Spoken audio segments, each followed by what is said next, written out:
Assalamualaikum warahmatullahi wabarakatuh. Bismillah walhamdulillah wassalatu wassalamu ala rasulillah wa ala alihi wa sahbihi wa man tabi'ahu bi ihsanin ila yaumiddin amma ba'd. Alhamdulillah, pada kesempatan kali ini kita akan meneruskan latihan kita membaca kitab Arab tanpa harokat atau ada harokat tapi sedikit, dan kita masih menggunakan buku Hilyatu Thalibil Ilmi, perhiasan bagi pencari ilmu. Sekarang kita masuk pada halaman ke-11. Perhatikan di layar sudah nampak. Qala al-muallifu fastamsik rahimakallahu ta'ala bil urwatil lusqa al-asimati min hadhihi syawaibi bi an takuna ma'a badlil juhdi fil ikhlasi syadidal khawfi min nawaqidihi azimal iftikari waliltijai ilaihi subhanahu. Wa yu'saru an Sufyana ibni Sa'idin al-Thawri rahimahullahu ta'ala qawluhu ma alajtu syai'an ashadda alayya min niyyati. Wa an Umar ibni Zarrin annahu qala liwalidihi ya abi ma laka idza wa'adta an-nasa ahadahumul buka'u wa idza wa'adahum ghairuka la yabkuna. Faqala ya bunayya laysatin naihatu asakla mislan naihatil mustajarati waffaqakallahu lirusdika amin. Ini harokatnya, bacanya sudah terbaca. Sekarang kita memperhatikan cara mengartikan dengan terjemah harfiah, terjemah berkata. Berkata penyusun, fastamsik, maka hendaknya engkau berpegang teguh. Ini fi'il amr. Rahimakallahu ta'ala, ini kalimat sisipan. Semoga Allah merahmati engkau, ya maha tinggi. Semoga Allah Ta'ala merahmati engkau, menyayangi engkau. Bil urwatil lusqa al-asimati, berpegang teguh dengan apa? Dengan tali yang paling kuat yang menjaga min hadhihi syawaibi, dari noda-noda ini, dari kotoran-kotoran ini. Bi andakuna, yaitu dengan engkau menjadi ma'abat lil juhdi fil ikhlasi, ini kalimat sisipan, disertai dengan mengerahkan kesungguhan di dalam meraih keikhlasan.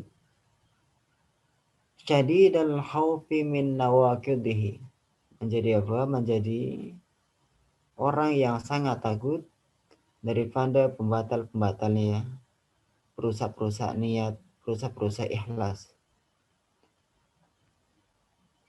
Azim al-iftikari waliltijai ilaihi subhanahu, orang yang sangat butuh dan bergantung kepada Allah yang maha suci.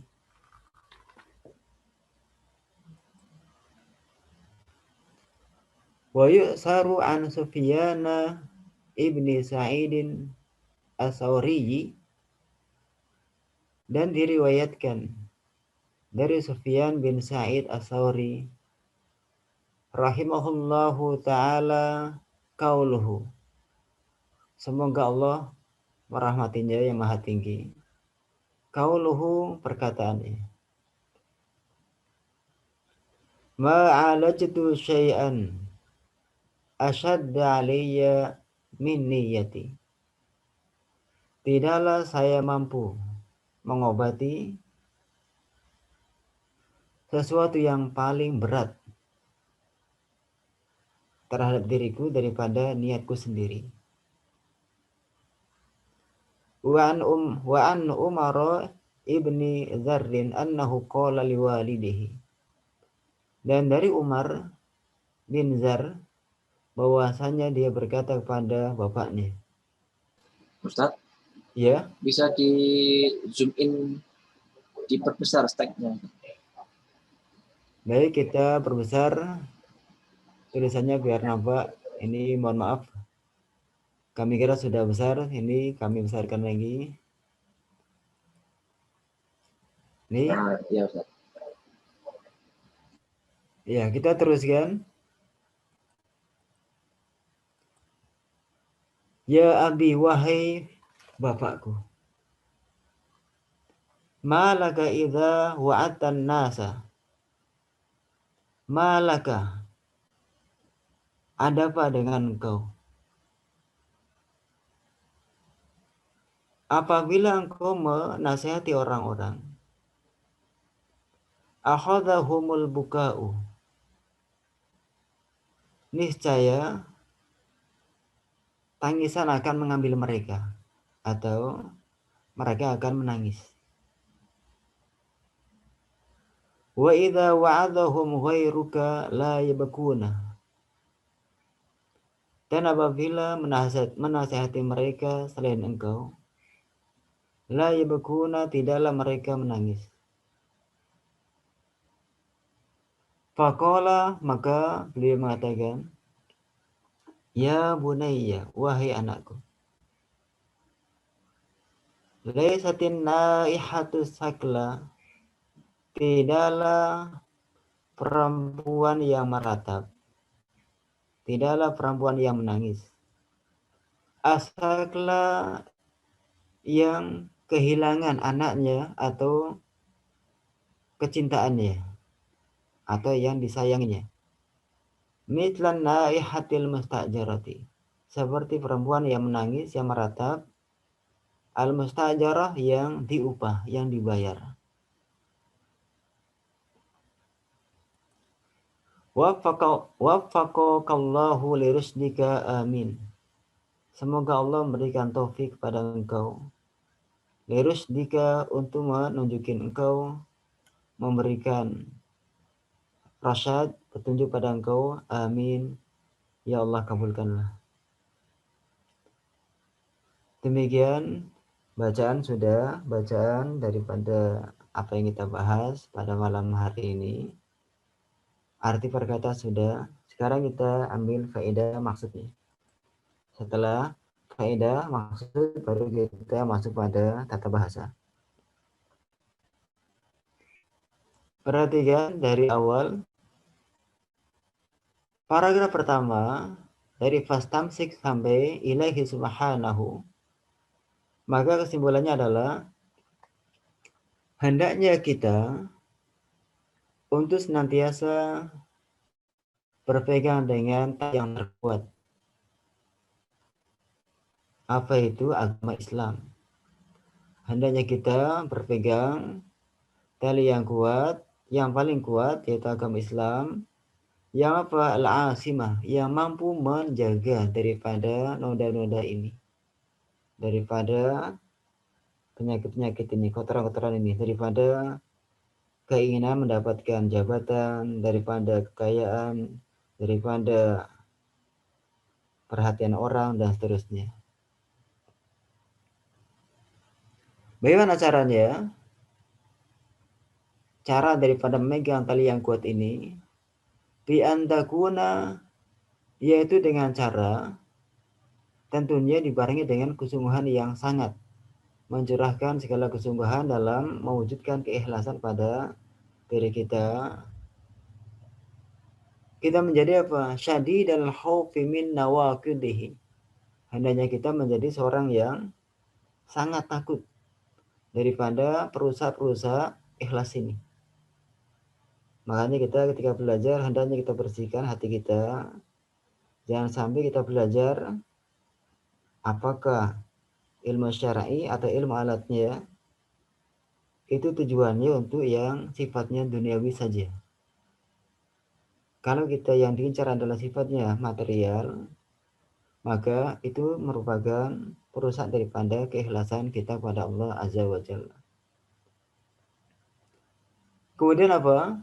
Azimul iftiqari wal iltija ilaihi subhanahu. Dengan cara kita menjadi orang yang sangat butuh, sangat bergantung kepada Allah Azza wa Jalla. Jadi dua cara inilah kita bisa meraih akan keikhlasan. Pertama, kita merasa sangat takut pada perusak-perusak keikhlasan. Yang kedua, kita hendaknya menanamkan pada diri kita sangat butuhnya kita, sangat bergantungnya kita kepada Allah Azza wa Jalla. Karena memang yang sangat sayang kepada kita melebihi diri kita sendiri ya, adalah Allah Azza wa Jalla. Kemudian yang setelahnya, wa yu'saru an Sufyan ibni Sa'id as-Sawri rahimahullahu ta'ala qauluhu. Dan diriwayatkan daripada Sufyan bin Sa'id as-Sawri, semoga Allah merahmatinya, ucapannya apa yang berbunyi, ma'alajtu syai'an asyadda alayya min niyyati. Tidaklah saya mampu mengobati, mampu memperbaiki, mampu menservis sesuatu yang paling berat untuk diri saya sendiri daripada niatku sendiri. Perkataan ini apa? Tujuannya adalah mengabarkan pada kita bahwasannya memang yang paling berat memperbaiki yang ada pada diri kita adalah niat kita. Karena niat ini adalah tempatnya di hati, dan ini sangat sulit. Sangat sulit kecuali ya Allah berikan kemudahan bagi dia. Karena memang sesuai dengan ayat Al-Quran, ya namanya orang, siapapun dia, dihiasi bagi dia kecintaan daripada harta, perempuan, kemudian kecintaan duniawi yang lainnya.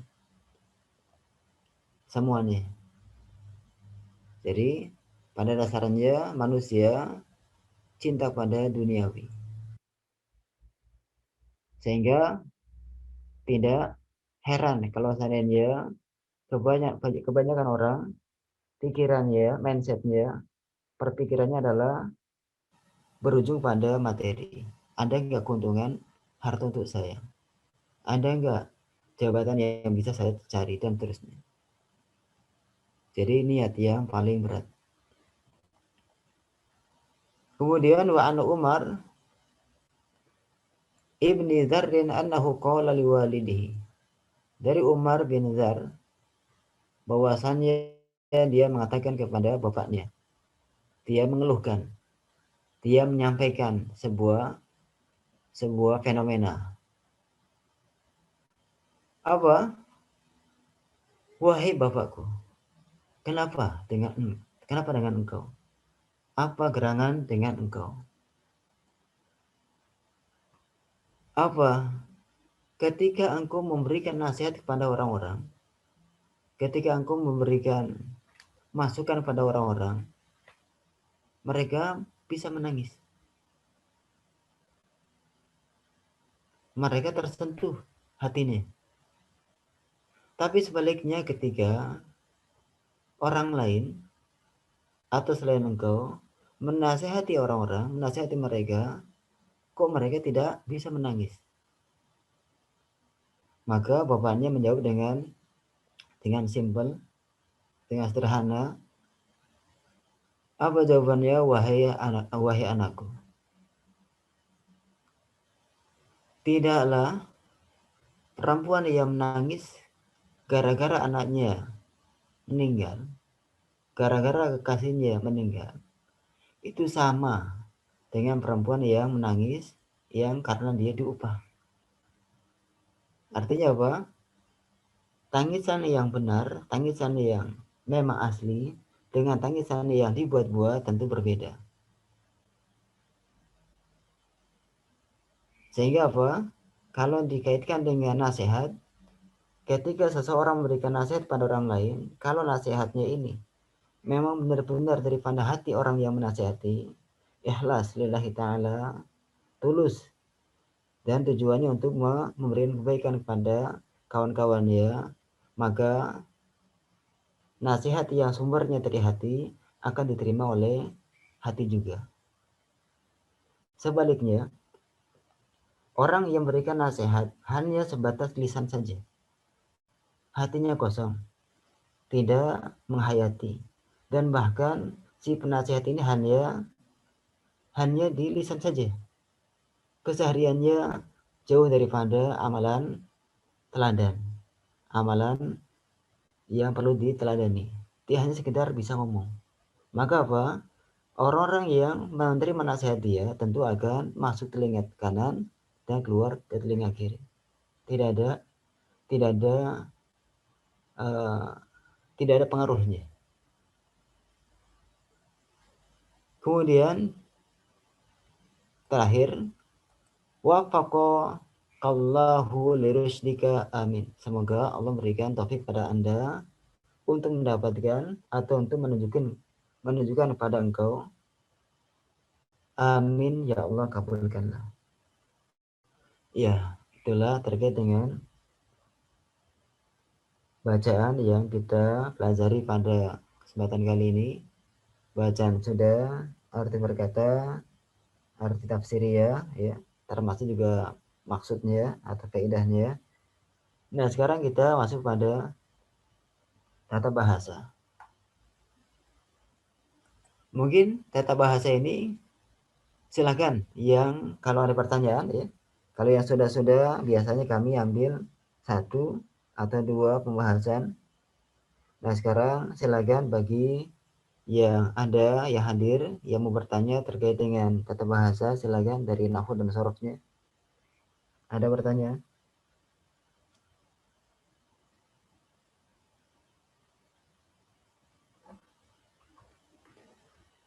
Silakan kalau ada pertanyaan. Ana belum Ustaz, telat join. Yang lainnya mungkin?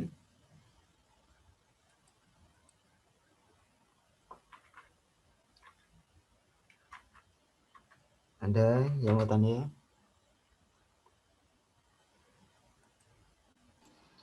Tidak ada. Kalau nggak ada, kita ambil satu faedah saja daripada bahasan, ya.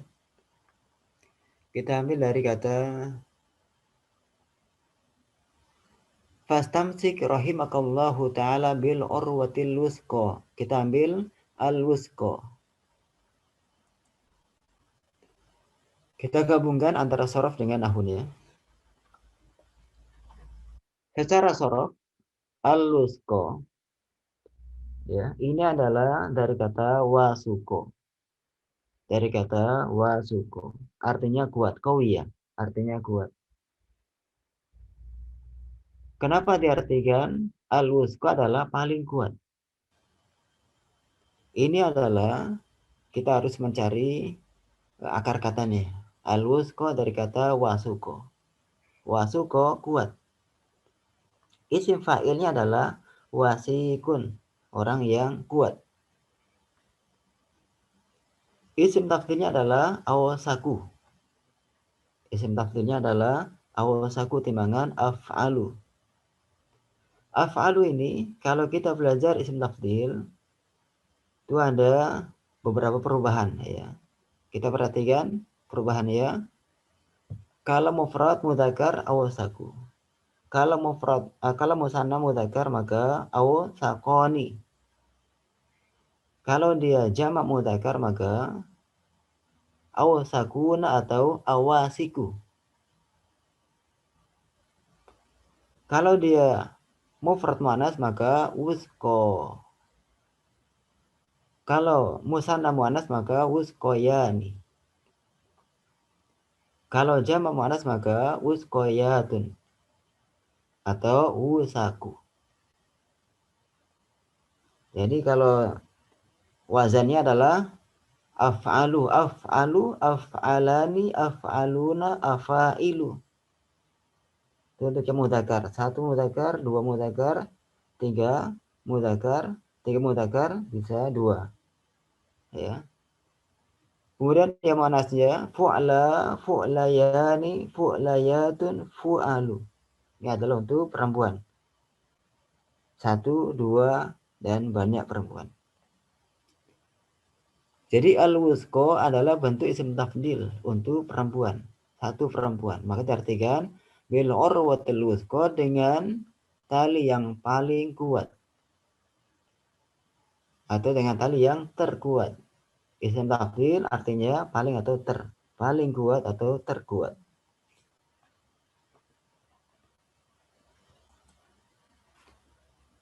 Kemudian secara sorof kita sudah mengetahui akar katanya, kita nggak bingung kenapa diartikan paling kuat.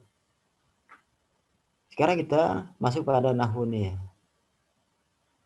Dia letaknya adalah setelah al-urwah. Al-urwah dia ma'rifah.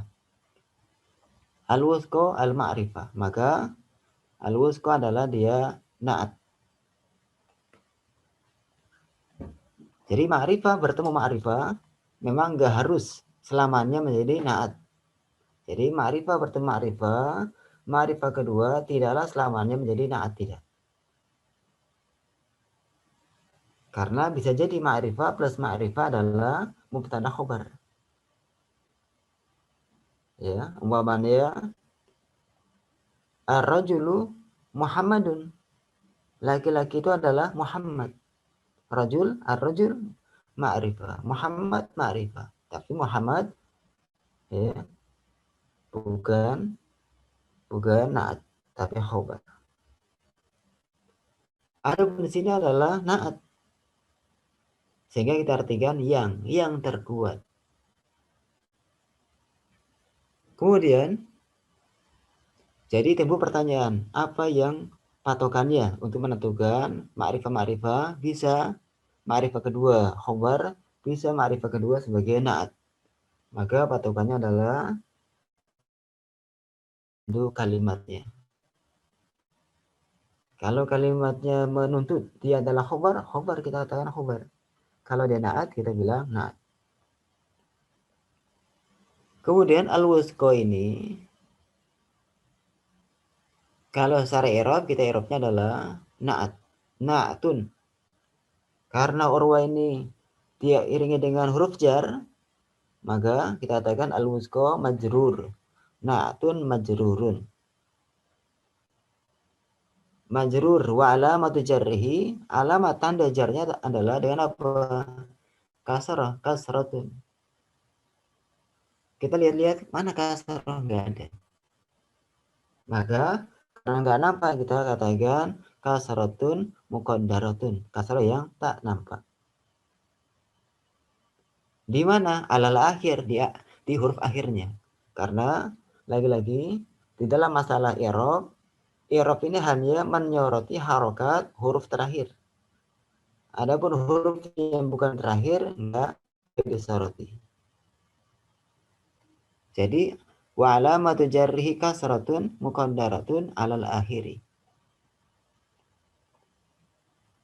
Kenapa kok muqaddarah? Kenapa enggak nampak kasrahnya? Karena hukum asal segala sesuatu harus dinampakkan. Hukum asal segala sesuatu harus dinampakkan. Kapan dia tidak nampak berarti harus ada alasan. Apa alasannya? Maka di sini kita harus paham. Al-wusqa ini dia statusnya seperti apa? Maka kita katakan kasratun muqaddaratun alal akhir li'annahu ismun maksurun. Karena dia adalah isim maksur.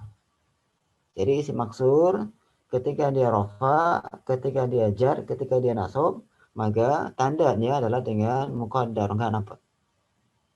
Dia apakah dengan apa? Marfu, marfu dengan muqaddar juga. Kalau dia mansub, mansubnya dengan muqaddar juga. Majrur juga dengan muqaddar. Apa itu maksud? Maksud adalah yang akhirnya adalah alifun lazimah. Jadi isim maksur adalah isim yang diakhiri dengan alifun lazim, alif yang wajib.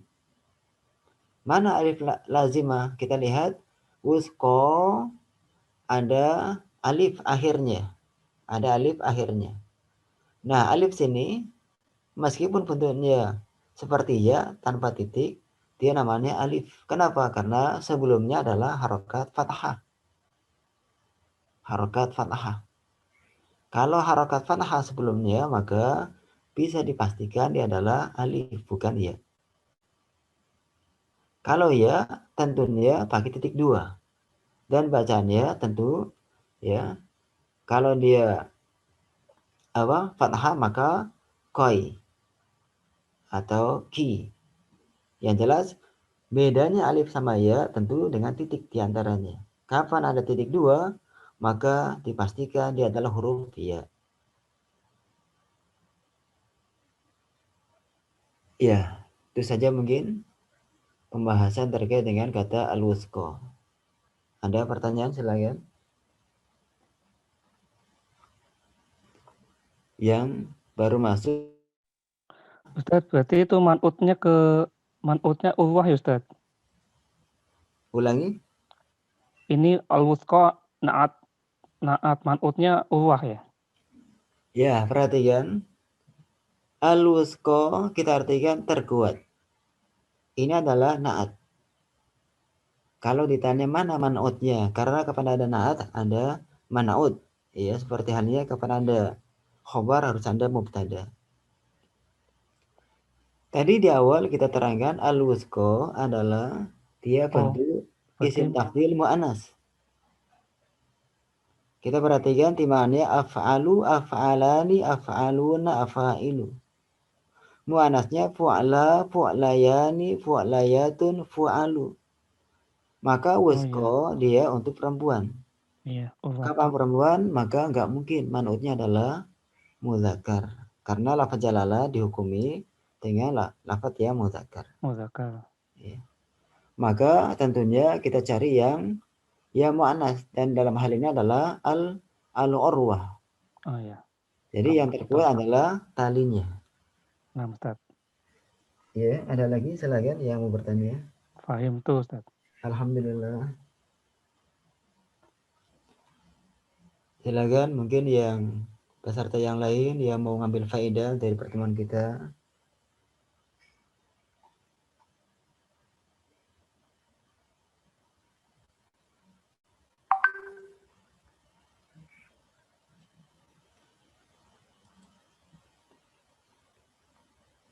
Ada masalah kira-kira?